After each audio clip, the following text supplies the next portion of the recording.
Donc il y a quand même quelque chose à faire. Un plan global a été décidé pour arrêter la dissémination de la tuberculose de nouveau à Davos. Donc il n'y a plus de sanitarium, mais c'est là où se retrouve le Forum économique mondial. Et donc en 2006, on a lancé ce plan global pour mettre fin à la tuberculose. Et vous voyez les chiffres, 56 milliards de dollars devraient être consentis pour pouvoir contrôler, juguler la tuberculose. Si ça devait se faire, à ce moment-là, on pourrait traiter 50 millions de personnes et donc de sauver 14 millions de vies dans la décennie à venir.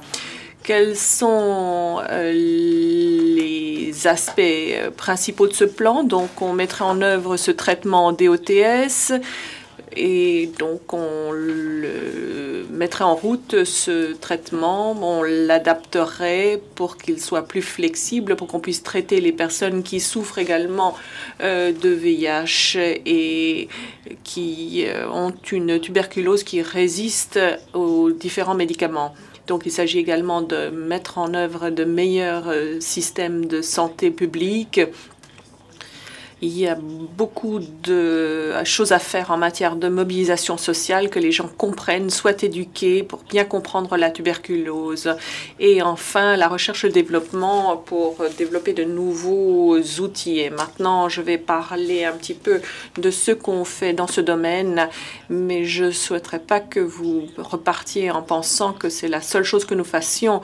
Les innovations socio-économiques sont très, très importantes et c'est cela qui va nous permettre de juguler la tuberculose. Donc, on souhaiterait réduire de moitié la prévalence mondiale et la mortalité mondiale d'ici l'an 2015. Pourquoi 2015? Parce que cela est conforme aux objectifs du millénaire qui devraient être atteints d'ici 2015.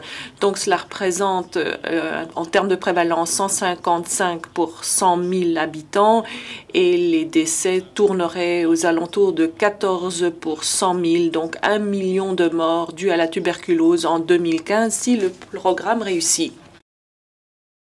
Enfin, dernière diapo, l'avenir de l'épidémie de la tuberculose. Deux graphiques que j'avais déjà utilisés dans mon exposé ou avec deux pistes pour l'avenir.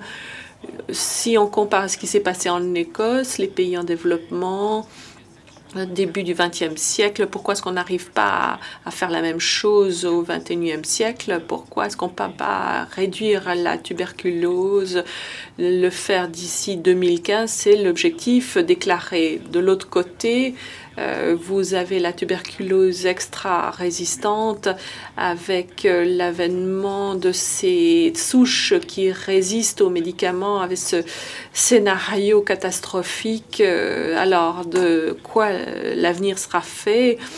Est-ce qu'il faut être pessimiste ou optimiste? Si je devais me lancer dans une prévision, je pense qu'on obtiendra les deux résultats. Donc, dans certaines régions du monde, la tuberculose sera quasiment éradiquée et dans d'autres régions du monde, il va vraiment y avoir un scénario catastrophique.